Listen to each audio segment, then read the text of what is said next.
नमस्कार दोस्तों, स्वागत है आपका लेग क्रिकेट के इस पहले ऑनलाइन सेमिनार में। दोस्तों, आपको सबको पता है कि आज भारत के साथ पूरे विश्व में कोरोना नामक महामारी फैली हुई है। पूरे भारत को लॉकडाउन किया गया है। इस लॉकडाउन के समय में हम चाहते हैं कि हमारे साथी फिजिकली मेंटली फिट रहे, घरों पर रहे, सोशल डिस्टेंसिंग का पालन करें। तो दोस्तों, आपको घर बैठे लेग क्रिकेट के आधुनिक और नवीनतम नियमों की जानकारी देने के लिए हमने इस सेमिनार को आयोजन किया है।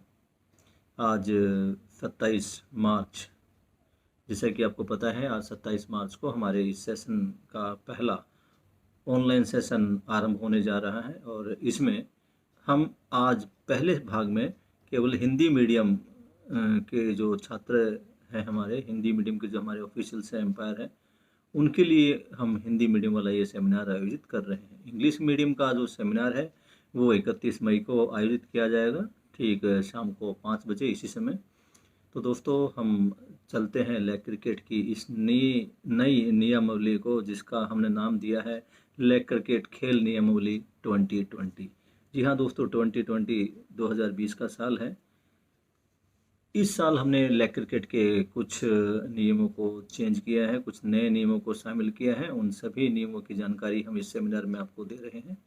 जितने भी साथी इस सेमिनार में भाग ले रहे हैं उनको बता दूं, आज आपका पहला दिन है। पहले इस दिन में आपको ये ऑनलाइन जो वीडियो है, इस वीडियो के माध्यम से जो लेग क्रिकेट के नियम हैं उनको समझाया जाएगा। आपका दूसरा सेशन होगा कल शाम को 5 बजे ही, जिसमें जूम ऐप पर हम आपका लाइव जो है आमने सामने विचारों का आदान प्रदान करेंगे। आपकी जो समस्याएं हैं उनको सुनेंगे, उनका समाधान करेंगे, आपकी जो क्वेरीज है उनको सुनेंगे। आज इस पहले सेशन में हम केवल आपको जानकारी देंगे। कल आपके जो विचार है, जो आपके प्रॉब्लम्स है, जो आपकी समस्या है, उनको सुनेंगे। उसके बाद एक दिन का आपको समय देंगे ताकि आप इसको, जो हमारी रूल बुक है, उसको अच्छी तरह पढ़ लें। फिर अगले दिन, यानी कि पहला, दूसरा, तीसरा, चौथे दिन हम आपको एक परीक्षा पत्र देंगे, ऑनलाइन भेजेंगे उसको। जिस तरह से आपने फॉर्म भेजा है, इस तरह से आपको हम गूगल फॉर्मेट में एक आपका जो क्वेश्चन आंसर के लिए भेजेंगे। आपको वो पढ़ना है, उसका जवाब देना है। जब जवाब हमारे पास आ जाएंगे तो उनको चेक करने के बाद जो भी साथी पास हो गए उसमें, वैसे तो ज़्यादा मुश्किल नहीं होगा ये, क्योंकि राज्य स्तरीय एम्पायर सेमिनार है ये, लेकिन फिर भी अभी कुछ नियम चेंज हुए हैं तो हो सकता है आपको कुछ असुविधाओं का सामना करना पड़े। वो टेस्ट आपका होगा, उस टेस्ट के आकलन के बाद ही आपको जो सर्टिफिकेट है वो प्रोवाइड किए जाएंगे। तो चलो शुरू करते हैं इस online T20 leg cricket seminar को। दोस्तों, आपने रूल बुक पढ़ ली होगी, रूल बुक आपके सबके हाथों में होगी। हम ऑलरेडी आपके स्टेट सेक्रेटरीज को ये रूल बुक सेंड कर चुके हैं और ये रूल बुक हमारी वेबसाइट पर भी अपलोड है। हमारी वेबसाइट आपको पता है, नीचे नाम भी वेबसाइट का आ गया है, www.legcricketIndia.com। इसी नाम से गूगल में अगर आप सर्च करेंगे लेग क्रिकेट इंडिया, तो आपको रूल बुक, वीडियो, सब नई जो जानकारी वहाँ पर मिल जाएगी। तो बात करते हैं लेग क्रिकेट के इतिहास की। दोस्तों, आपको एक बात बता दूं कि लेग क्रिकेट कोई नया गेम नहीं है। हमने अपने बचपन में इस गेम को खेला है। ठीक है, नियम नहीं थे, रिक्रेशन गेम था। 2011 से पहले रिक्रेशन गेम के तौर पर ही खेला जाता था। अलग अलग बॉल, खिलाड़ी की अलग अलग संख्या, विकेट का कुछ और साइज या बॉल का कुछ और साइज, कोई नियम थे ही नहीं। जो असली इसके नियम बने वो 27 अक्टूबर 2011, ये वो डेट है जिसमें हमने पहली बार लेग क्रिकेट की एक रूल बुक का निर्माण किया था। इसी रूल बुक का जो संचालन है वो आगे तक हमारे, यानी कि 2020 तक यही रूल बुक हमारी चलती रही। इस रूल बुक में समय समय पर छोटे मोटे कुछ परिवर्तन हुए हैं। जो मुख्य जो परिवर्तन इसके हुए हैं वो है ग्राउंड को लेकर। जो हमारी बाउंड्री थी वो समय समय पर हमने बढ़ाई है। जिस टाइम हमने लेग क्रिकेट शुरू किया था, इसका जो पहला नेशनल हमने 2012 में जब आयोजित किया था, उस समय इसकी बाउंड्री 90 फीट थी सेंटर से, सीनियर्स के लिए। दोस्तों, लेग क्रिकेट की इतिहास की जानकारी देने के लिए मैं थोड़ा पीछे ले चलता हूँ। मैं खुद पर्सनली एक टीम के साथ, मेरे कुछ साथी थे, उनके साथ हम चाह रहे थे कुछ नया ऐसा गेम आए जिसके अंदर पहली बात है तो कोई इंजरी ना, दूसरा जिसके अंदर बच्चे एक्साइट होकर खेले, बच्चों को बोरियत फील ना हो। फुटबॉल देखें ना, स्कूल में खेल की पीरियड में हमें, मेरे स्कूल में बड़ा ग्राउंड था, तो हमारे जो फुटबॉल था वो मेन गेम था, चलता रहता था वहाँ पर। और गेम्स के पीरियड में हमें फुटबॉल दे दी जाती थी। बड़ा और सा लगता था कि यार एक इतने खिलाड़ी एक फुटबॉल के पीछे भाग रहे। और लकीली जब फुटबॉल को मेरी लात या हमारे किसी भी साथी की एक लात उसको लग जाती थी तो बड़ा एक्साइट होता था, यार मैंने मार दिया। लेकिन लेग क्रिकेट ऐसा गेम है जिसमें बॉल खुद आपके पास आती है, आपको उसको हिट करना है। आप देखिए कितना एक्साइटमेंट होगा। आप हिट करेंगे, बाकी बच्चे उसको पकड़ने के लिए भागेंगे और उसी दौरान आप रन लेंगे, रन बनाएंगे। मीन्स एक्साइटमेंट अब यहाँ पर दुगना तुगना नहीं, कई गुना हो गया है। तो लेग क्रिकेट के इतिहास की बात करते हैं। लेग क्रिकेट मैंने बता चुका हूँ कि 2011 27 अक्टूबर को हमने इसकी लॉन्चिंग की थी रूल बुक की। लेकिन उससे पहले हमारा इस पे रिसर्च चल रहा था। जब रिसर्च चल रहा था तो हमने इसको खेलने के लिए अलग अलग बॉल्स का प्रयोग किया। ये अलग अलग बॉल्स की कहाँ पर आई? एक्चुअली क्या है, लेग क्रिकेट यही नहीं कि लेग क्रिकेट ऐसे बन गया। लेग क्रिकेट जो हमने देखा है, खेला है, समझा है, अलग अलग राज्यों में इसके हमने अलग अलग तरीके से जब ये खेला जाता था तो उसका अध्ययन किया है। हमने देखा है खिलाड़ी किस प्रकार इस गेम को खेलते हैं। कई जगह पे जो छोटी टेनिस बॉल आती थी जिससे हम क्रिकेट भी खेलते उसके साथ खेला जाता था। कई जगह फुटबॉल के साथ, कई जगह वॉलीबॉल के साथ, और कई जगह है ना, मैंने देखा कुछ जो हमारा ग्रामीण इलाका था वहाँ पर जो रद्दी कागज होता उसको इकट्ठा किया, उसके ऊपर कपड़े सिलाई की, उस बॉल से खेलते थे। वो बॉल बड़ी सॉफ्ट बॉल होती थी वो। हम भी खुद उस बॉल से खेले हैं पहले बचपन में। तो ये तो हो गया क्रिकेट की अलग अलग बॉल की बात। 2011 में जब हमने इस रूल बुक को प्रिंट किया, जब इस रूल बुक का निर्माण किया, उसके बाद से हमने इसको खेलना शुरू किया। मेंस बॉल समस्या थी हमारे पास, बॉल की, बॉल का क्या करें। हमने भी अलग अलग बॉल को इसमें यूज किया। फुटबॉल थी तो ज़्यादा हैवी थी, खिलाड़ी की ज़्यादा जान लगती थी, बाउंड्री भी छोटी में काम चल जाता था। वॉलीबॉल खेले तो बॉल पर हवा में घूम गई है। एक और शूटिंग वॉली टाइप की आती है, उसको खेला तो बच्चे के पैर में दर्द हो गया, पैर में कई बार ट्विस्ट की समस्या बनी। वुमेन्स हेडफोन को लिया हमने, वुमेन्स हेडफोन। और जो शूटिंग गोली आपको देखा साइज छोटा तो पकड़ने में बड़ी आसान होती है वो, उससे खेले। जब उससे खेलना आरम्भ किया तो थोड़ा बच्चों को सूट किया। लेकिन वुमेन्स हेडबॉल थोड़ी सी साइज में बड़ी थी। इसमें मैंने बताया ना आपको, अंडर 14 से सीनियर एज तक के बच्चे हैं, सबके लिए बॉल समान है।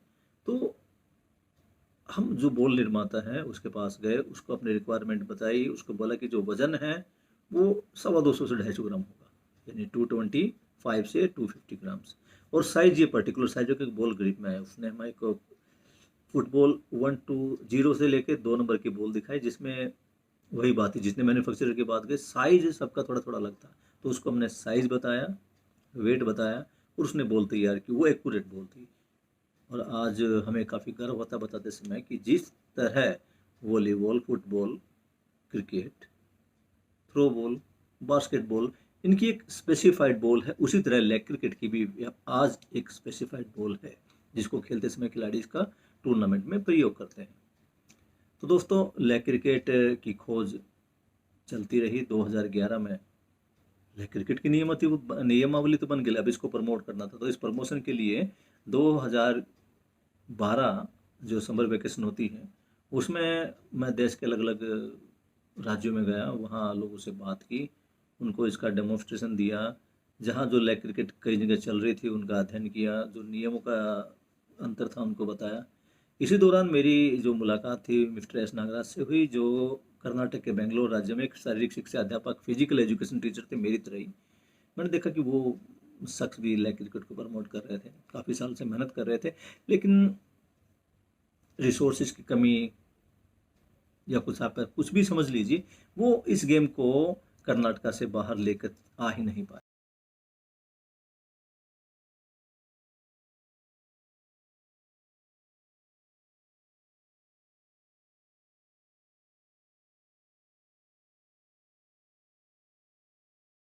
कुछ नहीं हुआ। एस नागराज जी से जब मेरी मुलाकात हुई, हमने इस गेम को आगे बढ़ाने के लिए बात किया, मिलकर चलने के लिए वो हमारे साथ तैयार थे। और उनके इसी आश्वासन पर हमने 2012 में ही जुलाई में, 13 जुलाई में बवाना के राजीव गांधी स्टेडियम में इस खेल का पहला राष्ट्रीय स्तर का जो है टूर्नामेंट, जिसको हम first senior national T10 league cricket championship बोलते हैं, उसका आयोजन किया। दोस्तों जब एसोसिएशन बनती है ना, तो उसके लिए हमें प्रेसिडेंट, सेक्रेटरी, ट्रेजरर, अलग अलग लोगों की जरूरत होती है। हमने बात की कुछ शख्स से, सबने नया गेम जानकर किसी ने हाथ नहीं बढ़ाया। तब हमारी बात दिल्ली के बवाना विधानसभा के जो एमएलए हैं श्री सुरेंद्र कुमार जी, अब एक्स एमएलए है अब तो, उनसे बात की। काफ़ी खेल प्रिय हैं, उन्होंने हमारा साथ दिया, लेग क्रिकेट की एसोसिएशन का गठन किया और उन्हीं के आशीर्वाद से हमने पहला नेशनल अपना कराया। लोगों ने फप्ती आकर्षित थी हमारे ऊपर कि वर्मा जी आप नेशनल करा रहे हो। कई विशेष हस्तियों को जब हम टूर्नामेंट के लिए, इनॉग्रेशन के लिए या ओपनिंग सेरेमनी के लिए जब आमंत्रित थे, चीफ गेस्ट करने गए, तो उन्होंने ये सोचकर मना कर दिया कि भाई लेग क्रिकेट है, नया गेम है, पता है कितने बच्चे आएंगे कितने बच्चे नहीं आएंगे। मतलब एक तरह तो बात होती है हौसला बढ़ाने की, उन्होंने हमारा मोल डाउन करने की कोशिश की थी। लेकिन ठीक है, भगवान जो करता है शायद उन्हीं के आशीर्वाद से आज हम यहाँ पर हैं। जब नेशनल हमने ऑर्गेनाइज किया तो लोगों को डाउट था, लोगों को यही था कि बस 5-7, मैक्सिमम 5-7 टीमें।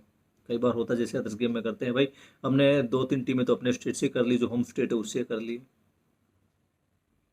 और एक दो आजू बाजू के जो स्टेट है आपके, जैसे मेरा दिल्ली है तो हरियाणा यूपी से मैं टीमों को बुला लूँगा, पर ठीक है 5-7 टीमें हो गई, टूर्नामेंट हो गया। लेकिन शॉकिंग, आप सोचिए कि पहला नेशनल, और पता आपको कितनी टीमें थी? हमारे पास 24 टीम आई थी, बॉयज एंड गर्ल्स की। महाबली सतपाल जो दिल्ली के उप निर्देशक भी हैं शिक्षा और शारीरिक शिक्षा और खेल के, वो भी वहाँ पे उपस्थित थे। उन्होंने देखा कि वास्तव में यार गेम में कुछ तो बात है, जो पहले ही नेशनल में 24 टीमें आई है।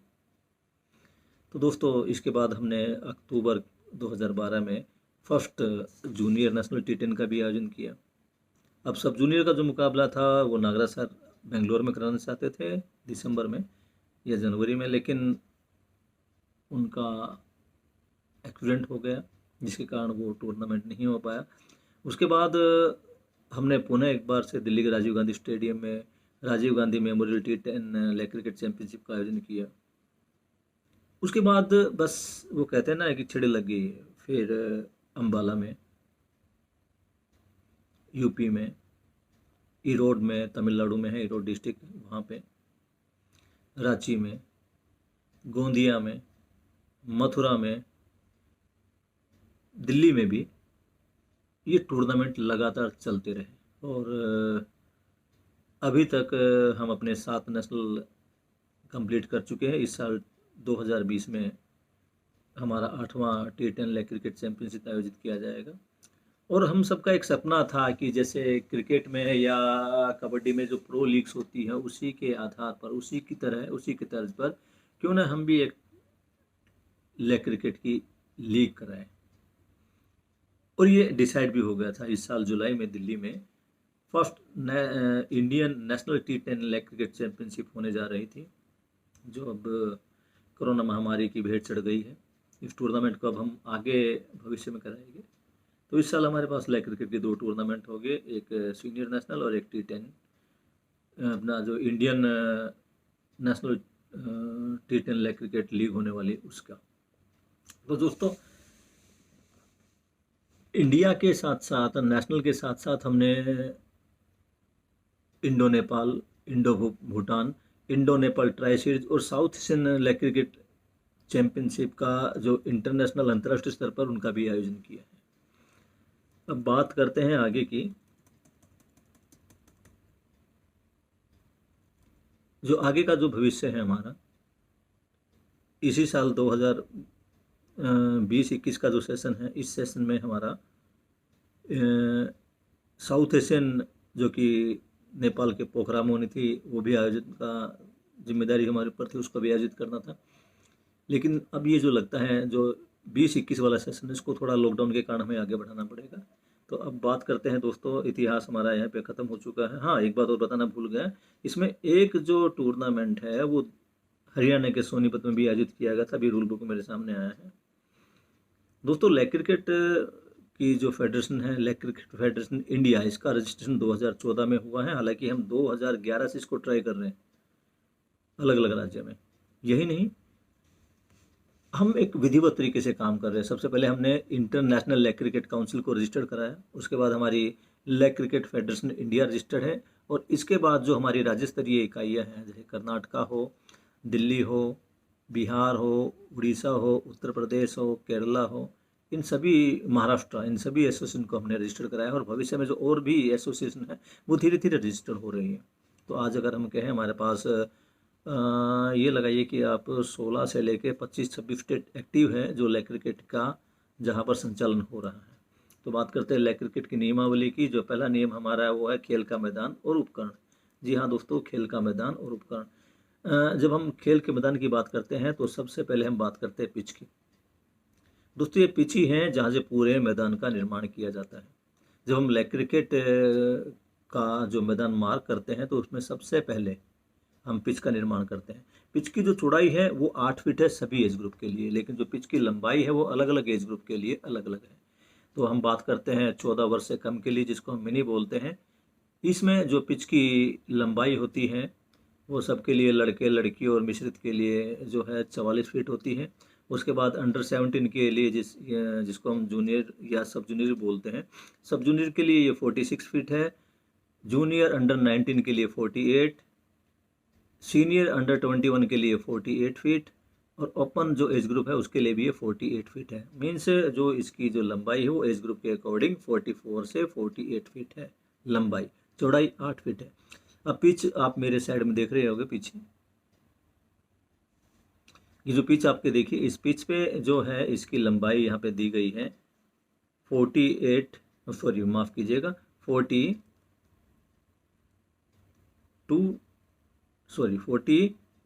फीट से 48 फीट। जी हाँ, अलग अलग एज ग्रुप के अंदर है। ये 42 दे रखी थी क्योंकि इससे पहले हमारे पास जो एक अंडर 12 एज कैटेगरी होती थी जिसको हमने अब अंडर 14 में ही कवर कर दिया है। तो अब जो पिच की लंबाई है वो अपना 44 से 48 फीट हो गई है। चौड़ाई इसकी जो है वो 8 फीट है। इस पूरी पिच के बीचों बीच एक रेखा खींची जाती थी। मान लीजिए अगर आपकी जो 44 है तो 22 पे, और अगर 48 है 24 फीट पे आपकी एक सेंटर लाइन खींची जाती है।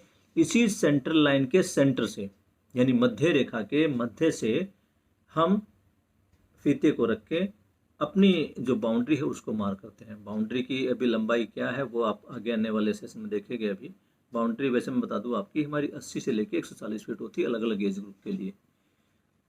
ये जो पिच देख रहे हैं इसके पिच के दोनों तरफ बॉलिंग और लैंगिंग एरिया है। इसकी जो लंबाई चौड़ाई वो 3/8 है, यानी 3 गुना 8, 3 फीट ये लंबी है और 8 फीट चौड़ी है।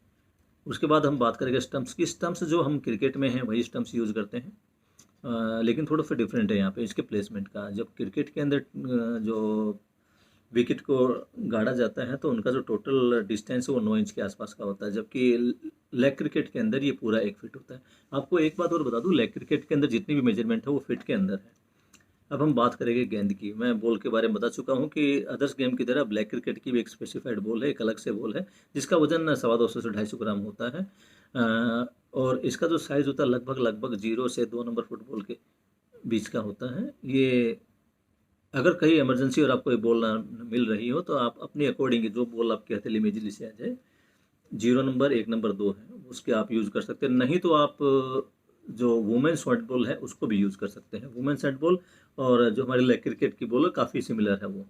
हम बात करेंगे बाउंड्री की। बाउंड्री जो हमारे पास है वो मैंने बताया पिच के सेंटर से नापी जाती है, और अंडर 14 के लिए ये 80 से 90 फीट, बॉयज़ के लिए ये पूरा आप देख लीजिए, चार्ट मेरे पीछे साइड में बना हुआ है, आप देख लीजिए। इस पे पूरा लिखा हुआ है जो अंडर 14 है वो 80 से 90 फीट है, 17 है वो 100 फीट है, अंडर 19 के लिए 120, और अंडर 21 और सीनियर्स के लिए, सीनियर्स में माफ चाहिएगा, अंडर 21 को सीनियर बोलते हैं। यहाँ पे अंडर 21 और ओपन दोनों के लिए जो बाउंड्री होगी वो 120 से 140 फीट होगी।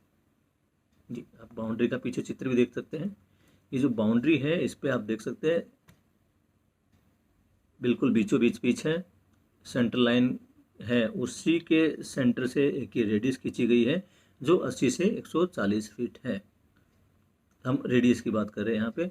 अब बात आती है खिलाड़ियों की वेशभूषा। एक बात बता दूं आपकी, पूरी टीम की जो स्पोर्ट्स वियर है वो एक जैसा होना चाहिए।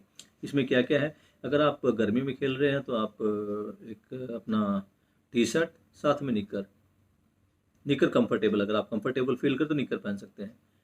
अदरवाइज आप पजामा भी पहन सकते हैं, जो जिसको हम ट्रैक पैंट बोलते हैं। जूते, अभी 2020 से पहले कुछ खिलाड़ी अपनी सुविधा के अंदर अनुसार जूते निकाल देते थे और वो बगैर जूतों के खेलते थे, उनको आसानी लगती थी शायद खेलने में ऐसा। लेकिन अब सबके लिए जूते पहनना जरूरी है, और जूते भी आपके स्पोर्ट्स शूज हैं, स्पोर्ट्स शूज, फुटबॉल शूज नहीं। 2011 से ही लेग क्रिकेट के अंदर फुटबॉल शूज, जिसको हम स्टड्स बोलते हैं, ये प्रतिबंधित है, इनका खेल में इस्तेमाल नहीं किया जाता।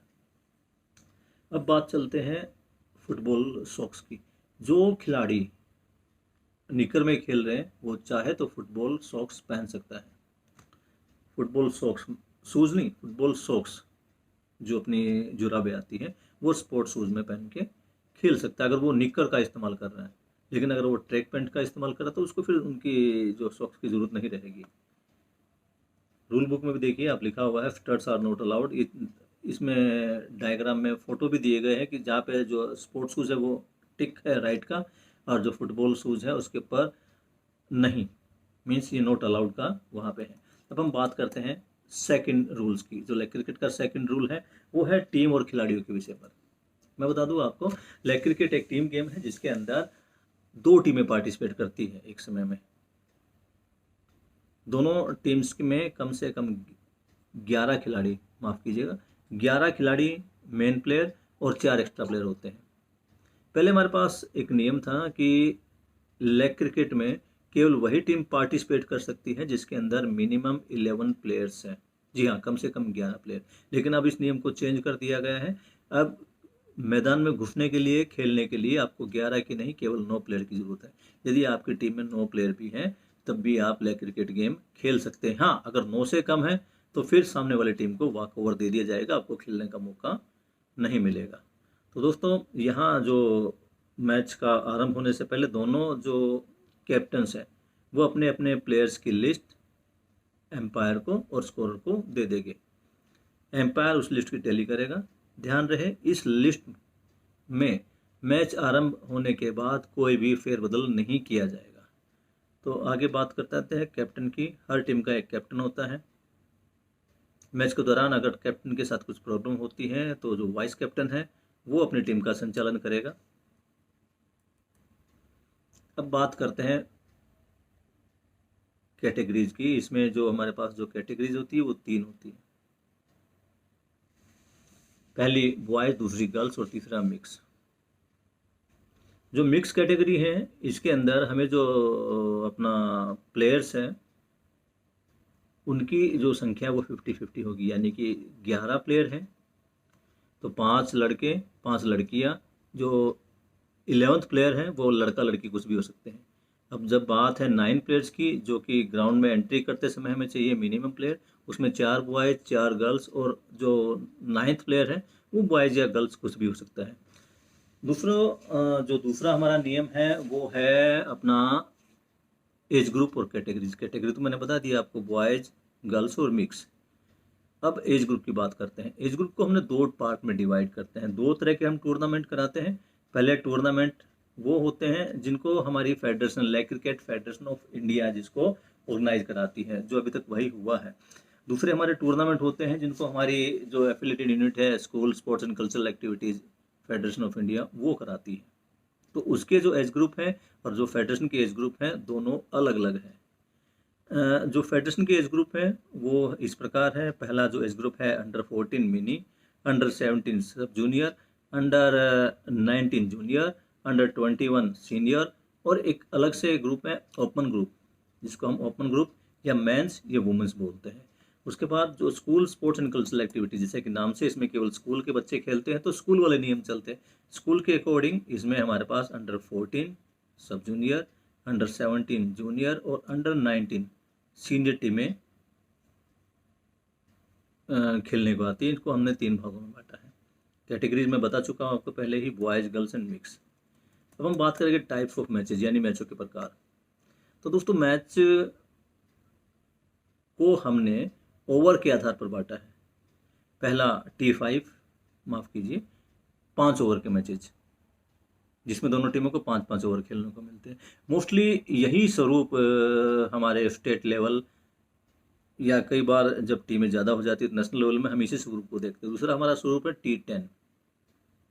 T10 मतलब 10 ओवर इस टीम को और 10 ओवर इस टीम को, दोनों को 10-10 ओवर दिए जाते हैं। एक और होता है T20। T20 चैंपियनशिप का आयोजन मैं बता दूं लेग क्रिकेट के इतिहास में अभी तक तो हमने कभी नहीं कराया है। T10 और T5 जो हमारे टूर्नामेंट होते हैं, अगर हमारा लीग टूर्नामेंट है तो T10 चलता है, और लीग कम नॉकआउट है तो उसमें T5 अपना 5 ओवर का, और जो फाइनल और सेमीफाइनल वो 10 ओवर के कराए जाते हैं।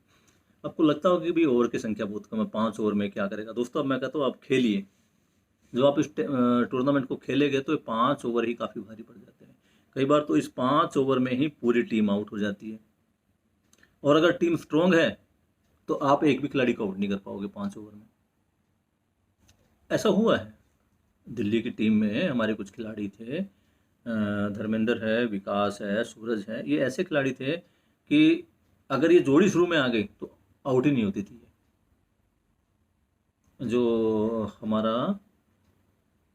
मैंने बताया आपको महाराष्ट्र कल्याण में हमारा जो फर्स्ट 2012 में भवाना के बाद जो अगला मैच था वो अपना जूनियर नेशनल था T10 कल्याण में। उसमें एक अलग ही तरह का इतिहास था। जो दिल्ली की लड़कियां थी उन्होंने हरियाणा की लड़कियों को हराया। जानते स्कोर क्या था? टोटल स्कोर 15 रन, 15 रन पे ऑल आउट। ये अपने आप में आज तक का लेग क्रिकेट का सबसे कम स्कोर है।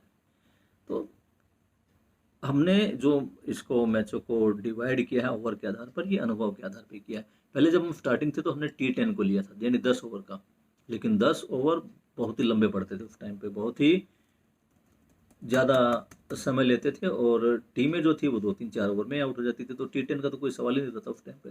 अब हम बात करेंगे स्कोर की, रन कैसे बनते हैं। देखिए रन सिस्टम मोस्टली क्रिकेट की तरह ही है। इसमें पहला होता है रनिंग बिटवीन द विकेट, जिसको हम कहते हैं भाग कर रन लेना।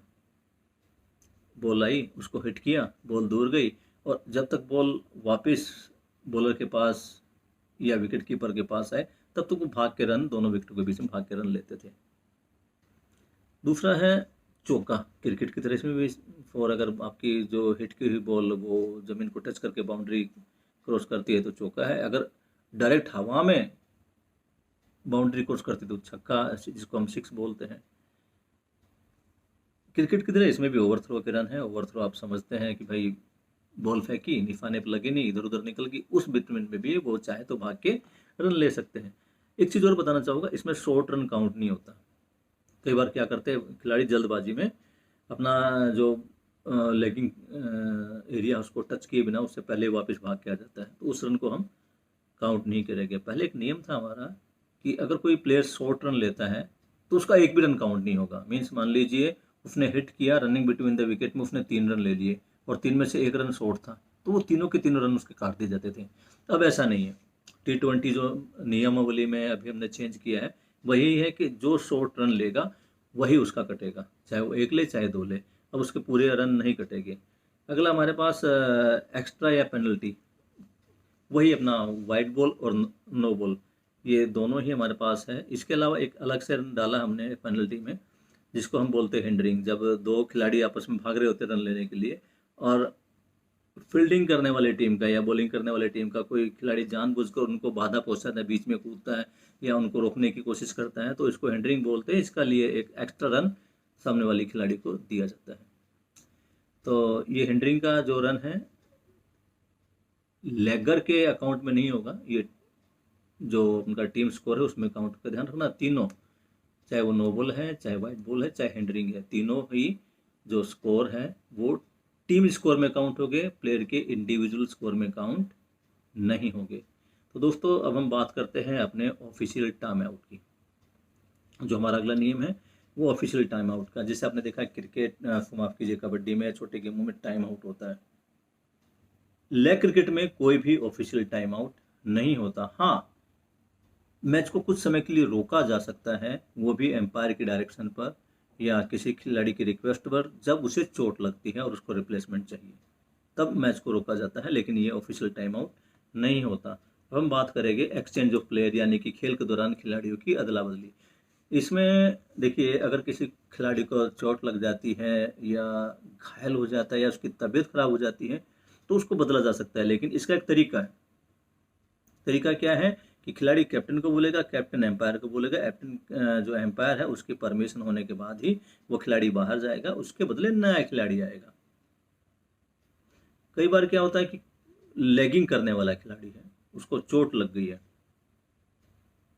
चल नहीं पा रहा, वो दौड़ नहीं पा रहा, खेल सकता है लेकिन दौड़ नहीं पा रहा, तो एम्पायर कैप्टन के रिक्वेस्ट करने पर उसको एक रनर दे सकते हैं, यानी कि खेलेगा वो मेन प्लेयर, उसकी जगह पर जो भाग के रन लेगा वो बाहर से दूसरा प्लेयर आ सकता है। तीसरा है, एक और बता दें आपको, अगर कोई खिलाड़ी को चोट लग गई है, उसे कोई प्रॉब्लम है, तो वो डायरेक्ट बगैर एम्पायर को बताए हुए बाहर नहीं जाएगा। अगर वो चला जाता है तो उसे ग्राउंड आउट कर देंगे, बाहर है वो, उसके जगह पे एक्स्ट्रा प्लेयर भी नहीं मिलेगा। तो इसलिए जब आपका प्लेयर कोई चोटिल है तो उसकी सूचना आप अपने एम्पायर को जरूर दें। अगले हम 8वें नियम की बात करते हैं, तो एक्स्ट्रा रन मैंने बताया आपको। एक्स्ट्रा रन जो मिलता है नो बॉल पे, वाइड बॉल पे, हिंडरिंग पे या फिर वार्निंग पे या मिसबिहेव पे मिलता है। जब हम बात करते हैं नो बॉल की, तो नो बॉल का थोड़ा सा यहाँ समझना जरूरी कि ये सबसे डाउटफुल चीज़ है। नो बॉल क्या है? हमने अपनी बॉलिंग एरिया बना रखा है, जब आप बॉलिंग करेंगे तो एक पैर आपका बॉलिंग एरिया में होना जरूरी है, बॉलिंग एरिया के बीच में, और वो पैर किसी लाइन को टच ना करे, ध्यान दें। अगर आपका पैर बॉलिंग करते समय किसी भी लाइन से टच हो गया तो नो बॉल है। दूसरा, जब आप बॉल को ग्राउंड में ड्रॉप करते हैं तो वो बॉल ग्राउंड को बॉलिंग एरिया के बाहर से टच करे, अगर वो बॉलिंग लाइन जो है हमारी पास उसको टच कर जाती तो वो भी नो बॉल है। और जो तीसरा हमारा ये है कि एक हमने सेंटर लाइन, मैंने बताया था ना, सेंटर लाइन का एक सबसे इंपॉर्टेंट लाइन है, इसी से हमारी पिच बनती है। अब दूसरा इंपॉर्टेंट क्या है कि हमने बोला कि हमारे इससे अंडर आर्म बॉल होंगी और बॉल रोल की जाएगी, बॉल टप्पा नहीं लेगी। लेकिन यहाँ पे एक छोटी सी परमिशन दी गई, अगर सेंट्रल लाइन से पहले आपकी बॉल टप्पा लेती तो कोई प्रॉब्लम नहीं है, लेकिन अगर सेंट्रल लाइन के बाद लेगर की तरफ वो बॉल आपकी टप्पा लेती तो वो भी नो बॉल है। यहाँ एक विशेष कंडीशन है। कंडीशन क्या है कि ये जो नो बॉल है बाउंस वाली, जो मीन्स आपकी सेंट्रल लाइन के बाद जब बॉल ने बाउंस किया है, इसकी अगर नो बॉल होती है तो एम्पायर को इसकी अनाउंसमेंट टच, जो लेगर है उसके टच करने से पहले देनी पड़ती है। ऐसा नहीं है कि बॉल गई, बॉल ने, लेगर ने उसको शूट किया, बॉल हवा में है और बॉल कैच की तरफ जाती है और एम्पायर पीछे चला दे, नो बॉल। नहीं, ये बिल्कुल नो बॉल नहीं मानी जाएगी, फिर राइट बॉल मानी जाएगी। तो एम्पायर को यहाँ पे बिल्कुल सतर्क रहना पड़ेगा। आप जितने भी अभी यहाँ सेमिनार आयोजित में, इस सेमिनार में भाग ले रहे हैं, वो सभी ध्यान से सुने कि अगर आपको नो बॉल ऐसी देनी है तो वो उसके हिट करने से पहले आपको लग जाएगा पता, जब बॉल क्रॉस करती है सेंटर लाइन को, उसके बाद टप्पा खाती है, तो हिट करने से पहले आप उसको नो बॉल दे दें। तो आगे बढ़ते हैं। नो बॉल के बारे में एक विशेषता और बता दूं आपको मैं। नो बॉल में केवल एक ही तरह का आउट जो है वो माना जाता है, वो है रन आउट। नो बॉल में अगर आप कैच आउट होते हैं तब भी आप आउट नहीं है। नो बॉल में आप अगर किसी और तरह से आउट होते तो वो भी आउट नहीं है। लेकिन अगर आप नो बॉल पे रन लेते हैं और उस दौरान आप आउट हो जाते हैं तो आपको आउट माना जाएगा। बात है वाइड बॉल की। मैंने बताया क्रिकेट, माफ कीजिए, लेग क्रिकेट में जो पिच की चौड़ाई वो 8 फीट है। अगर बॉल हमारी लेगिंग जो लाइन है, पहली जो लेगिंग लाइन है, यहाँ तक आने से पहले ही इस 8 फीट की पिच से बाहर निकल जाती है तो इसको हम वाइड बॉल बोलेंगे। इस वाइड बॉल के लिए सामने वाली टीम को एक एक्स्ट्रा रन दिया जाएगा। मैं पहले बता चुका हूँ, जो भी हमारे पास एक्स्ट्रा रन है, चाहे वो नो बॉल है, चाहे वो हिंडरिंग है, चाहे वो अपना वाइड बॉल है, ठीक है, या अपना जो पेनल्टी रन है, ये सभी जो है वो टीम के स्कोर में काउंट होंगे, किसी भी खिलाड़ी के व्यक्तिगत स्कोर में वो चीज़ें काउंट नहीं होगी। तो वाइड बॉल मैं आपको बता चुका हूँ। एक और हिंटरिंग मैं पहले बता चुका हूँ। हिंटरिंग क्या है कि जब दो बैट्समैन रन लेने के लिए दौड़ते हैं तो उसमें बॉलर या कोई भी अपोजिट टीम का खिलाड़ी अगर उनको रोकने की जानबूझकर रोकने की चेष्टा करता है, एक तो भाई ठीक है गलती से लग गया, लेकिन एक बार जानबूझ के रोकने की कोशिश करता है तो उसके बदले भी सामने वाली टीम को एक एक्स्ट्रा रन दिया जाता है। अब हम बात करेंगे कि जो खिलाड़ी है वो आउट कैसे होता है। क्रिकेट आप सबने देखा है, क्रिकेट की तरह इसमें भी run out, catch out, hit wicket, clean bowled और टाइम्ड आउट। अभी थोड़ा सा टाइम्ड आउट क्रिकेट में भी है। अब सोचे कि टाइम्ड आउट क्या है। टाइम्ड आउट ये है कि मेन से जब एक खिलाड़ी आउट हो गया तो वो जब ग्राउंड से बाहर जाता है तो 2 मिनट के अंदर दूसरा खिलाड़ी, दूसरा बैट्समैन ग्राउंड में आना चाहिए। अगर 2 मिनट से लेट हो जाता है तो इसको टाइम्ड आउट बोलते हैं। मीन्स पहला खिलाड़ी गया, 2 मिनट तक अगला खिलाड़ी नहीं आया तो वो अगले वाला खिलाड़ी भी आउट होगा, अब उससे अगले वाला खिलाड़ी आएगा। बात करते हैं डबल टच की। अगर लेग क्रिकेट में हम बॉल को 2 बार टच कर देते हैं तो ये भी आउट है। वो दूसरी बार टच चाहे आपके पैर से हो, चाहे हाथ से हो, चाहे सर से, कहीं से भी हो, आपने एक बार बॉल को टच किया, बॉल सामने गई, बस उसी पे कवर कर दीजिए। लेकिन अगर आपने गलती से बॉल को दोबारा छू दिया तो वो भी डबल टच है। वो कैसे भी छू सकते हैं आप, हाथों से छुए, कैसे भी छुए, आपकी है। आपको अगर आउट होना है तो आपको बॉल को डबल टच कर दीजिए। दूसरा है गलत पैर से मारना। ध्यान रखिए, लेग क्रिकेट खेलते समय हमें अपना पैर डिसाइड करना होगा हमें किस पैर से। अगर हम, ध्यान रखिए, जो पैर हमारा विकेट की तरफ होता है, जब जो हमारी पोजीशन होती है, ये विकेट है, ये ध्यान दीजिए विकेट है और इसके सामने मैं खड़ा हूँ, ये 2 मेरे पैर हैं। तो जो पैर मेरा विकेट की तरफ, देखिए ये वाला पैर मेरा विकेट की तरफ, तो इसी से खेलूंगा। अगर मैं राइट खेलने वाला हूँ तो मेरा राइट पैर विकेट की तरफ होगा। अगर मैं लेफ्ट पैर से खेलने वाला हूँ तो फेस चेंज करके मैं लेफ्ट पैर विकेट की तरफ करूँगा और उसी पैर से मैं खेलूंगा। ध्यान रखना, इसमें ये नहीं कि मैं अभी सामने खड़ा हूँ, मेरा लेफ्ट पैर है और जैसे आई मैं घूम के राइट से मैंने हिट कर दिया, तो इसको बोलते हैं रॉन्ग फिट यूज। अगर मैं लेफ्ट पैर से खेल रहा हूँ और मैंने गलती से भी राइट पैर से बॉल को टच कर दिया तो मुझे आउट समझा जाएगा। इसको बोलते हैं हिट विद रॉन्ग लेग। दूसरा है लेग्समैन द्वारा हाथों से बॉल को छूने पर। गली मोहल्लों में तो ये चल जाता था, ठीक है भाई खिलाड़ी कम है और बॉलर ने बॉल दी, वो आके मैंने उसको हल्के से रोक दिया, और कोई खिलाड़ी नहीं तो मैंने उसको हाथ से पकड़ा के बॉलर को हेल्पिंग के लिए दे दिया, लो भाई पकड़ो। लेकिन लेग क्रिकेट में ये अलाउड नहीं है। अगर आपने गलती से भी बॉल को उठा के दया दृष्टि के कारण अपने अपोनेंट टीम को या उसके बॉलर को दे दिया तो आप आउट हो जाओगे। ध्यान रखना इस चीज़ को। आपको केवल बॉल को पैर से खेलना है, इसके अलावा बॉल को आपको हाथ या दूसरा पैर नहीं लगाना है। तो ये थे हमारे नियम नंबर 9, जिसमें हमने आपको बताया कि एक खिलाड़ी किस तरह से आउट होता है। अब हम बात करेंगे स्किल्स, रूल नंबर 10 की। जी हाँ, स्किल्स। लेग क्रिकेट में कौन कौन से स्किल है? लेग क्रिकेट में केवल जो हमारे पास है ना 3 बेसिक स्किल है। पहला जो है हमारे पास वो है बॉलिंग स्किल। क्रिकेट की तरह इसमें भी फास्ट बॉल, स्लो बॉल और स्पिन बॉल, ये 3 ही स्किल है। स्पिन बिल बॉल जो होती है बड़ी इंटरेस्टिंग होती है, इसमें आप बॉल समझ नहीं पाओगे बॉल जा कहाँ रही है।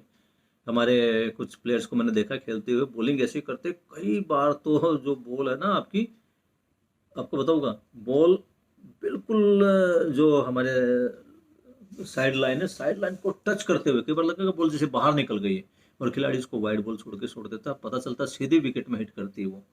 तो इसको बोलते हैं स्पिन बॉल। इसके अलावा मैं पहले बता चुका आपको स्लो बॉल और फास्ट बॉल।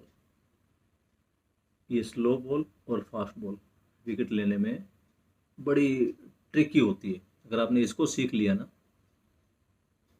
आसानी से आप विकेट लपक सकते हैं। दूसरा हमारे पास है लेगिंग स्किल। देखिए, लेग क्रिकेट में हम फुटबॉल की तरह ही हिट करते हैं, तो इसमें भी वही फुटबॉल वाले इन स्टेप और अपने जो है आउट स्टेप किक होती है। एक इसको बॉल को फ्रंट से मारना, साइड किक, साइड किक में इनसाइड किक, आउटसाइड किक। और ये अलग स्किल मैं जो आपको बताने जा रहा हूँ, ये अपना चौथे नंबर पे डी में जिसको दिया गया है, ये है एडी से मारना। सोचेंगे एडी से कैसे मारना, ये तो चीज़ें मैं आपको केवल ग्राउंड पे ही समझा सकता हूँ। ये मेरा पैर है, वैसे आमतौर पर देखिए समझ लीजिए इसको पैर है मेरा ये, तो बॉल जब सामने से आई तो इसको मैंने फ्रंट सेट किया, ठीक है ना, ये मेरा आउटसाइड है तो मैंने इसको आउटसाइड किया, इसको बोलते हैं आउटसाइड की। और जब बोलता है इधर से, ये इनसाइड किक गई मेरी। अब ये वाला हिस्सा अगर मैं इसको समझूँ तो मेरी एडी होगी। इसको कैसे मारना, देखिए बॉल हमारे पास आ रही है, स्पीड से आ रही है, साइड में है, ध्यान रखिए विकेट की साइड में नहीं होनी चाहिए बॉल, साइड में है। बॉल इधर से आई तो मैंने अपना पैर उठाया और बॉल को, देखिए बॉल इधर जा रही थी, अगर मैं सामने से इसको ऐसे मारता तो मुझे पावर लगानी पड़ती, ज़्यादा पावर लगती, बॉल कम दूरी तय करती। लेकिन अब बॉल इधर से आ रही है, बॉल की जो स्पीड लाइन हो इस साइड से है, और मैंने क्या किया अपनी बॉल को, इसको ऐसे बॉल ये आई इसको और इसको एडी से मारा पीछे की तरफ। मीन्स बॉल में स्पीड थी और उसको मैंने अपने एडी से ऐसे मार के इसको और स्पीड दी, तो पीछे की तरफ जाएगी और ये 99% आपका 4 रन होगा। तो ये स्किल आपको सीखना पड़ेगा, इसको एडी से कैसे मारना है। दूसरा है गेंद को पैर से सरकाना, पुश करना। ध्यान रखना यहाँ पे दो चीज़ें, एक स्टॉपेज एक पुश। हमने बॉल को स्टॉप नहीं करना है, अगर हमने बॉल स्टॉप की डबल टच हो जाएगा, डबल टच होता है आउट है। बॉल को पुश करना ये सीखना पड़ेगा आपको। बॉल आई हल्की सी, उसको मतलब हिट नहीं करना है, सामने हिट किया, लेफ्ट राइट हिट किया, उसको बॉल को खाली पुश कर देना। बॉल मतलब ये कब होता है, जब हमें लगा कि भाई बॉल को मैं ज़्यादा हिट नहीं कर पाया और जो प्लेयर्स हो मेरे पास ही, मैंने इसको हिट करने की कोशिश की तो मैं आउट हो जाऊँगा, कैच आउट हो जाऊँगा, तो हम बॉल को हल्का सा पुश कर देते हैं। दूसरा जूते की तली से मारना। ये चीज़ें आपको ग्राउंड पे ही समझाई जा सकती हैं, या इसके वीडियोज़ हैं, अभी डलवा दूंगा मैं बॉल के बच्चों को, तो आप वहाँ से देख सकते हैं। तो ये हमारे लेगिंग और बॉलिंग की। अगर हमारे पास है क्षेत्र रक्षण, जिसको हम फील्डिंग बोलते हैं, इसमें गेंद को रोकना, जब खिलाड़ी हिट करता है तो उसको गेंद को रोकना, गेंद को कैच करना, गेंद को रोकना, फिर उठा के गेंद को फेंकना, ठीक है। और फेंकना भी आप देखते हो, जैसे ये सब वो अपना क्रिकेट की टाइप का है। बॉलर आपको हिट करके, यानी कि बॉल जब खिलाड़ी ने हिट किया तो उसको वापस बॉलर तक या जो हमारा विकेट कीपर तक है उसको पहुंचाना है। आगे हम बात करते हैं मिसबिहेव की, जो रूल नंबर 11 है मिसबिहेव का है। ये सबसे ज़रूरी चीज़ है। हालांकि एक अच्छा खिलाड़ी ऐसा नहीं करता है, लेकिन कई बार भावनाओं में बहकर या एक्साइट होकर कई बार खिलाड़ी ऐसी गलती कर देते हैं। अब ये मिसबिहेव है, हमें दो टाइप से देखना है। पहला है मिसबिहेव प्लेयर द्वारा, अगर कोई स्पोर्ट्समैन इसको करता है उसमें, तो स्पोर्ट्समैन जब एक खिलाड़ी है वो दो तरह से मिसबिहेव करेगा। एक सामने वाली टीम के खिलाड़ी के प्रति, जब आपस में दो खिलाड़ी भिड़ जाते हैं अपोनेंट टीम के, तो वो मिसबिहेव है। दूसरा है कि मिसबिहेव, एम्पायर ने कोई डिसीजन दिया और कोई खिलाड़ी किसी टीम का कोई इससे एग्री नहीं है, तो वो मिसबिहेव के साथ एम्पायर से बात करे। तो दो तरह का मिसबिहेव हमने देखा है यहाँ पे। पहले टाइप में प्लेयर द्वारा, एक खिलाड़ी को और दूसरा ऑफिशियल को। तो इसमें क्या होता है कि अगर कोई खिलाड़ी मिसबिहेव करता तो उसको एम्पायर वार्निंग देगा, एक वार्निंग, दो वार्निंग, और तीसरी वार्निंग में उसको चाहे तो वो एम्पायर उसको बाहर बिठा सकता है। अब ये गंभीरता है उसकी गलती पर, वो कितनी बड़ी गंभीरता है। मतलब अगर वो ज़्यादा मिसबिहेव करता है तो उसे एक मैच के लिए, उससे ज़्यादा करता है पूरी सीरीज के लिए, अगर एम्पायर चाहे तो उसको ग्राउंड से बाहर बिठा सकता है। अब बात आती है कोच की। अगर कोई कोच मिसबिहेव करता है, कोच है या टीम मैनेजर है, कई बार है ना हम देखते हैं, मैं खुद अपने बताता हूँ, तो मेरे बच्चे गलत खेलते तो मुझे भी गुस्सा आता है, मैं भी उनके ऊपर चिल्लाता हूँ या उनको डायरेक्शन देता हूँ बाहर से। तो इसी प्रकार भावना में आके कोई प्लेयर जब उसको माफ़ कीजिए, कोई कोच अपने टीम को कोचिंग दे रहा है या शाउट कर रहा है या एम्पायर के डिसीजन से वो एग्री नहीं है, एम्पायर के साथ लड़ रहा है, तो ये चीज़ें बिल्कुल क्रिकेट में बर्दाश्त नहीं की जाती। एम्पायर पहली बार कोच को समझाएगा, ठीक है। अगर वो अपना व्यवहार जारी रखता है तो एम्पायर के हाथ में सबसे बड़ी पावर। अब देखिए पहला जो था उसमें तो आपको जो प्लेयर से प्लेयर का था उसमें तो उसको बाहर बिठा दिया, लेकिन अगर कोई कोच ऐसी गलती करता है, एक बार मना करने के बाद अगर कोच नहीं मानता, फिर से मिसबिहेव करता है, तो सामने वाली टीम को यहाँ पर जो एम्पायर है वो सीधे 6 रन पेनल्टी के रूप में दे सकता है, और ये जो 6 रन है वो टीम के स्कोर में काउंट हो गए। ये अलग से, ये अभी हमने चेंज किया, क्योंकि कई बार देखा है कुछ जो टीम कोचेज हैं वो ऑफिशियल के ऊपर हावी होने की कोशिश करते हैं। तो for the sake of the security and decision making power of umpire, यानी कि जिसकी एम्पायर की जो निर्णय देने की क्षमता है उसको बढ़ाने के लिए हमने यहाँ पे 6 रन की पेनल्टी अपोनेंट टीम पर ठोकी है। और आपको एक और चीज़ बता दूं मैं आपको, मैच के दौरान किसी भी टीम का कोई भी कोच या टीम मैनेजर ग्राउंड के अंदर नहीं आ सकता। अगर कोई कोचिंग करता है या किसी खिलाड़ी पे शाउट करता है या एम्पायर के साथ मिसबिहेव करता है और वो ग्राउंड के अंदर घुस जाता है तो उसे वार्निंग भी नहीं दी जाएगी, सीधा उसके ऊपर 6 रन का वो कर सकता है। तो आप कोशिश कीजिए कि जो टीम का जो कोच है वो बाहर ही रहे। काउंट अगर उसको कोई गाइडेंस देनी भी है तो बाहर एक कोने से दे दे, वैसे देना भी अलाउड नहीं है। एम्पायर के अलावा कोई भी डिसीजन मेकिंग पावर नहीं है। अगर किसी को कोई डायरेक्शन देनी है कोचेज को तो बाहर रहे, इसमें हम बिल्कुल भी उसको अलाउड नहीं करते। अब हम बात करते हैं ये सबसे इम्पोर्टेंट जो है 12 नंबर का जो रूल है, ये हमारे पास है ऑफिशियल और उनके अधिकार। जो हमारे पास अब ये देखना पड़ेगा कि कौन कौन से ऑफिशियल हैं।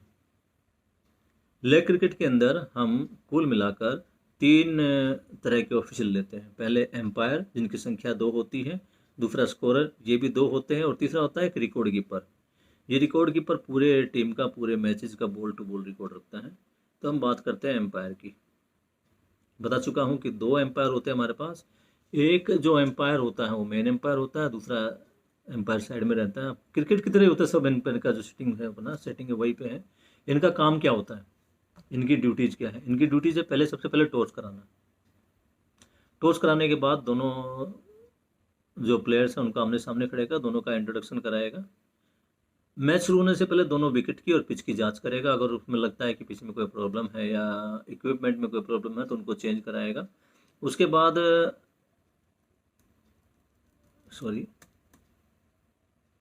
उसके बाद वो मैच का संचालन करेगा। जो भी हमारी ये जो रूल बुक है इसके अकॉर्डिंग वो इनका नियमों के अनुसार मैच का संचालन कराएगा।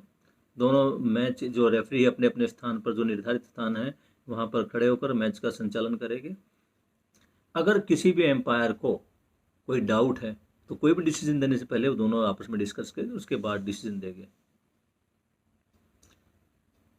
दूसरी चीज़ वो एक बार होती है, कई बार हम टूर्नामेंट खेल रहे हैं, वेदर कंडीशन ठीक नहीं है या लाइटिंग ठीक नहीं है, तो इस बात का जो सारा फैसला वो एम्पायर ही करेंगे। कोई भी टीम का जो कैप्टन है या कोच है उनको बाधित नहीं कर सकता। अगर उनको लगता है कि लाइटिंग ठीक है या मौसम ठीक है, हवा ठीक है, ज़्यादा तेज़ आंधी नहीं है या हवा ज़्यादा तेज़ नहीं है, तो वो मैच को कंटिन्यू रख सकते हैं। तो ये जितनी भी वेदर को लेके डिसीजन है वो सब एम्पायर को लेने हैं। अब बात करते हैं थर्ड एम्पायर की। क्रिकेट की तरह यहाँ भी थर्ड एम्पायर, लेकिन ये तभी संभव होता है जब कैमरे लगे हों। तो कैमरे लगे हैं तो उस कंडीशन में हम थर्ड एम्पायर को भी डिसीजन के लिए बोल सकते हैं। अब बात होती है स्कोरर की। ये जो स्कोरर होते हैं ये मैंने जो मुख्यतः इनका काम हो स्कोर शीट को भरना होता है। इनकी संख्या 2 होती है। ये ग्राउंड से बाहर बैठते हैं। ये हर बॉल और हर रन का रिकॉर्ड यानी बॉल टू बॉल और run to run record score sheet में भरते हैं। इनके अधिकार और कर्तव्य की बात करूँ तो इनका काम क्या है। ये सबसे पहले जो भी मैनेजमेंट है उनसे अपना जो स्टेशनरी का आइटम है जिसमें score sheet, paper, pen, rubber और पेंसिल ये सब अपना इनके टेबल पे मैनेज करेंगे, अपना उनको लेकर रखेंगे। दूसरा ये है कि ये मैच स्टार्ट होने से पहले जो टॉस हुआ उस टॉस को होने से पहले दोनों ही कैप्टन से या टीम इंचार्ज से जो प्लेयर की लिस्ट है वो लेके अपने पास रख लेंगे और उसके बाद चेकिंग करेंगे कि क्या ये प्लेयर वही है जो खेल रहे हैं।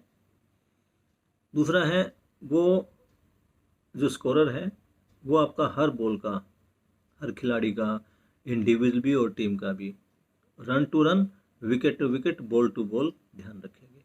अब यही वो लोग हैं जो एंट्री करते भी एक प्लेयर ने कितने चौके लगाए, कितने छक्के लगाए, या एक प्लेयर ने कितने विकेट ली, ये सब मेंटेन हमारे 2 स्कोरर करते हैं। तीसरा हमारे पास रिकॉर्ड कीपर है। ये रिकॉर्ड कीपर क्या करता है, जो भी हमारे पास डाटा हमने बनाया है, जो भी स्कोर शीट हमने भरी है, जो चीज़ हमारे पास है, जैसे मैच खत्म हुआ स्कोरर से ये लेके अपने पास रख लेगा। तीसरा हमारे पास है, अब इसकी हम आखिरी नियम पर आ गए हैं जिसको हम बोलते हैं टाई। ये एक मैच के अंदर बड़ी ही विवादास्पद स्थिति होती है और ये तब उत्पन्न होती है जब दोनों ही टीमें सेम स्कोर काउंट करती है। सेम स्कोर समझते हैं ना आप, मतलब दोनों ही टीम ने, मान लीजिए पहली टीम ने 120 रन बनाए, दूसरी ने भी 120 बना दिए, अब डिसीजन कैसे करें? तो इसको हम बोलते हैं, ऐसी दशा को, ऐसी अवस्था को हम बोलते हैं टाई। लेग क्रिकेट के अंदर टाई ब्रेक करने के 3 मौके मिलते हैं। अगर जो पहले जो 5 ओवर या 10 ओवर का मैच था, दोनों टीमें बराबर स्कोर करती हैं, तो उनको यहाँ दोनों टीमों को एक अतिरिक्त ओवर दिया जाता है, जिसको हम प्राइम ओवर बोलते हैं। ये जो प्राइम ओवर है, ये डिसाइड करेगा कि विनर कौन है। इस प्राइम ओवर में क्या होता है कि दोनों टीमों को मैक्सिमम 3 विकेट खोकर ज्यादा फिर ज्यादा रन बनाने हैं। मीन्स 3 की जगह अगर चौथी विकेट पड़ गई तो वो अपने आप ही हार जाएगा। तो हमें विकेट बचाते हुए खेलना है और ज्यादा से ज्यादा रन स्कोर करने हैं। लेकिन अगर यहां भी टाई हो जाता है, मतलब पहले भी टाई और इस प्राइम ओवर में भी टाई, तो हम अब आगे बढ़ते हैं नियम नंबर 13.2 की तरफ, जिसमें हम दूसरी बार टाइम होने पर भी एक डिसाइडर ओवर देते हैं, जिसको हम निर्णायक ओवर बोलते हैं। अब ये प्राइम ओवर से अलग है। प्राइम ओवर में क्या था कि हमें विकेट का ध्यान रखना, यानी कि 3 से ज़्यादा विकेट नहीं गिरनी है, मैक्सिमम 3 विकेट गिर सकती हैं, मतलब विकेट भी कम से कम गिरे और रन भी ज़्यादा से ज़्यादा बने। ये था प्राइम ओवर में।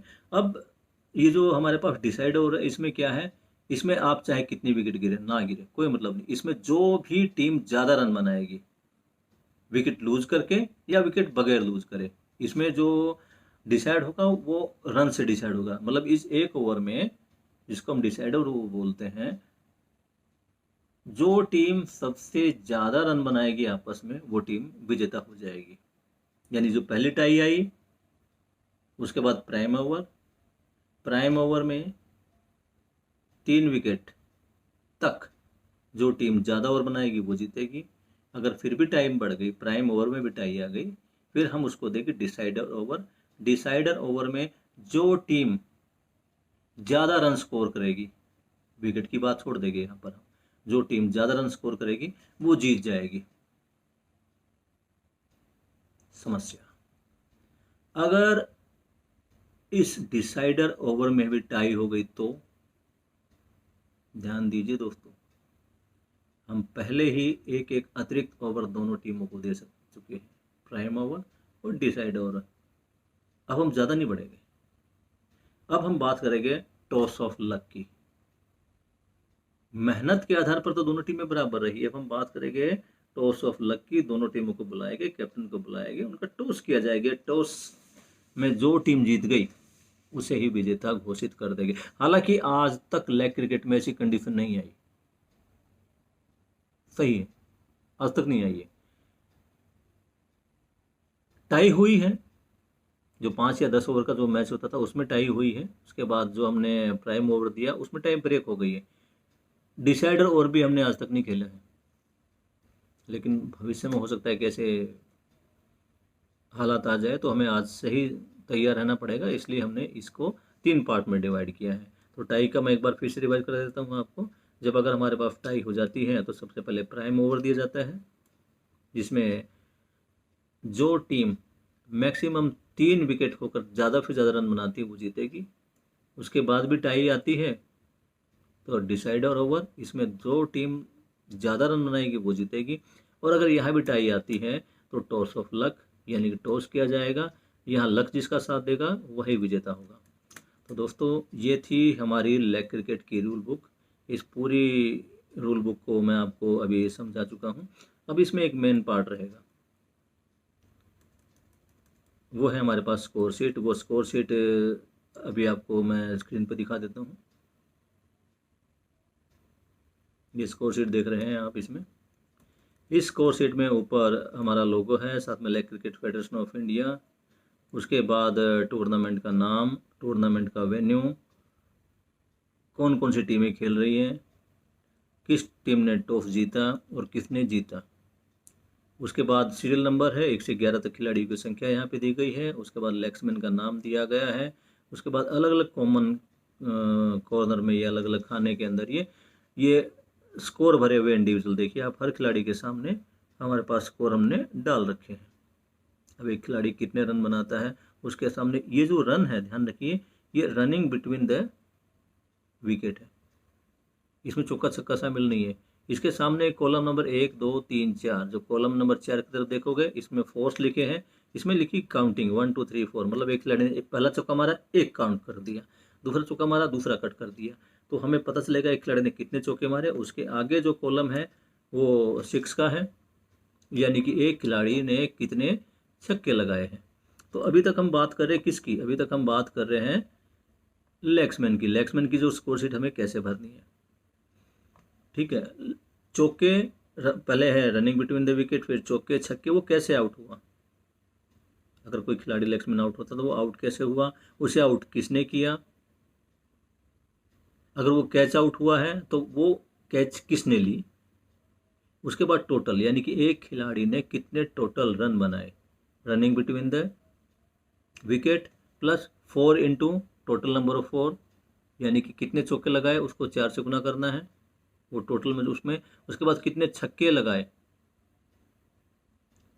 उसको 6 से गुना करके इन सबको जोड़ के टोटल में उसका लिखना है। और लास्ट में एक एक खिलाड़ी का जब हम करते हैं तो हमारे पास लास्ट में जो आता है वो आता है टीम का स्कोर। ठीक है दोस्तों, अब आगे बढ़ते हैं हम इसी में।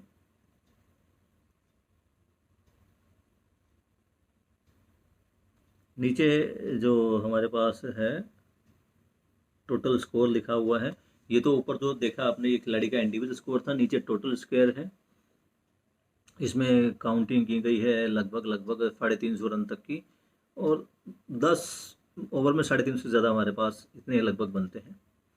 तो अब नीचे आते हैं, नीचे वाला जो ब्लू कलर का जो पार्ट दिया गया है, यानी टोटल स्कोर पिंक में है, ऊपर का जो लेग्समैन का पर्सनल स्कोर है वाइट में है, और अब जो नीचे है ये लाइट स्काई ब्लू टाइप का कलर है, इसमें कौन सा ओवर है, इसमें 10 ओवर तक की हमने मार्किंग की है, क्योंकि 10 से ज़्यादा हमने कराया नहीं है अभी। 10 ओवर तक की मार्किंग है, बॉलर का नाम है, ठीक है ना, बॉल नंबर 1 2 3, उसके नीचे लिखा हुआ पहली बॉल पे कितने रन है, दूसरी बॉल पे कितने रन है, तीसरी बॉल पे कितने रन है, ये लिखा हुआ सब उसके बारे में। उसके बारे बाद है उसने कितनी बॉल है जो एक्स्ट्रा डाली, कितनी वाइड बॉल है, कितनी नो बॉल है, ये सब दिया गया है। यानी कि बॉल टू बॉल, पहली बॉल पे आपने 4 रन दिए तो 4 लिख दिया, दूसरी बॉल पे आपने 1 दिया वो लिख दिया, तीसरी बॉल आपकी 9 बॉल थी तो 9 बॉल उसके आगे काउंट करके लिख देंगे पहली 9 बॉल, उसके आगे लिख देंगे तीसरी बॉल 9 बॉल थी। और ये जो 3 नंबर वाला खाना है ना हमारे पास, इस पर हल्का सा स्टार लगा देगी, बताएगा कि हाँ भाई ये बॉल 9 बॉल थी, एक छोटा सा एन लिख देंगे हमारे पास, वो तीसरी बॉल 9 बॉल गई। उसके बाद जो तीसरी बॉल थी उसको दोबारा दिएगा, उस पर कितने रन आए वो सब वहाँ पे हम काउंट करके लिख सकते हैं। मुझे पता है कि यहाँ पे आप लोगों को कुछ डाउट होगा कैसे भरना है, तो कल जो हमारा जूम पे सेशन होगा हम वहाँ पर इसको ले सकते हैं। तो आगे बढ़ते हैं, आगे है फॉल ऑफ विकेट। ये हमारे पास सीरियल नंबर है, 10 खिलाड़ियों के नाम हैं, नेम ऑफ द लेग्समैन, कितने रन पे आउट हुआ और उसने कितने रन बनाए। अब किसने आउट किया था वो हम खिलाड़ी के सामने लिख चुके थे, अब नीचे जो है वो बॉलिंग टीम का है, तो ये खिलाड़ी का है, ओवर लिखा हुआ अपना सीरियल नंबर है 10 खिलाड़ियों के, कौन से ओवर में किसने, ये सब यहाँ पे डाटा दिया गया है। फिर हमारे पास जो लास्ट कॉलम है जो येलो कलर से दिया गया है ये ऑफिशियल्स है, इसके अंदर एम्पायर का नाम, स्कोरर का नाम, उनके साइन, नीचे डिसीजन लिखा है कौन सी टीम विन की है। उसके बाद मैन ऑफ द मैच, यानी कम से कम बॉल्स पे किसने ज़्यादा रन बनाए हैं या किस खिलाड़ी ने ज़्यादा विकेट ली है, यहाँ डिसाइड होगा मैन ऑफ द मैच का, वो इस स्कोर शीट में नीचे लिख दिया जाएगा। तो दोस्तों ये थी हमारी लेग क्रिकेट की रूल बुक। ये रूल बुक मेरे अकेले की देन नहीं है, इसके लिए जो हमारे पूरी टेक्निकल कमेटी है वो काम करती है। Leg cricket federation of India की एक टेक्निकल कमेटी है जिसके अंदर हमारे पास कुछ सीनियर्स प्लेयर हैं, कुछ नेशनल इंटरनेशनल एम्पायर्स हैं, और कुछ फेडरेशन द्वारा डिप्यूटेड हमारे जो है टेक्निकल सेक्रेटरीज हैं, उन सबका योगदान है, तब इस लेग क्रिकेट का जो है क्या कहते हैं इसको यार, पब्लिकेशन हुआ है। तो इन सभी की मदद से इस नियमावली का जो निर्माण हुआ है, मैं उन सबको धन्यवाद देता हूँ। इसमें मेरे साथ मैं जेपी वर्मा, जैसे आपको इंट्रोड्यूस दे चुका हूँ, मैं जेपी वर्मा हूँ और मैं ही इसी लेग क्रिकेट गेम का फाउंडर और leg cricket federation of India और इंटरनेशनल लेग क्रिकेट काउंसिल का जनरल सेक्रेटरी हूँ। मेरे साथ हमारे साथी है जो अपनी leg cricket federation of India के टेक्निकल सेक्रेटरी है मिस्टर रजत कंकर, जो भी प्रेजेंट में है, और इनके साथ ही इस रूल बुक के निर्माण में एक महत्वपूर्ण भूमिका निभाई है मिस्टर देवराज सिंह ने। देवराज सिंह जी हमारे जो है एक्स टेक्निकल सेक्रेटरी हैं, अभी वो जॉइंट सेक्रेटरी की पोस्ट पर विराजमान है। इसके अलावा हमारे जो सीनियर मोस्ट और नेशनल और इंटरनेशनल एम्पायर है मिस्टर सैम सलमान खान, प्यार से सैम बोलते हैं हमें। इन ये जो हमारी टेक्निकल टीम है, इसका इस रूल बुक के निर्माण में बहुत बड़ा हाथ है। मैं धन्यवाद देता हूँ सबको और आज के इस सेशन को यहीं पर समाप्त करता हूँ मैं। अगर इसमें कुछ बात आपको समझ ना आई हो, कुछ डाउट हो, तो अपने डाउट को आप नोट कर लीजिए। कल इन डाउट पर हम जूम क्लास में बात करेंगे। Thank you.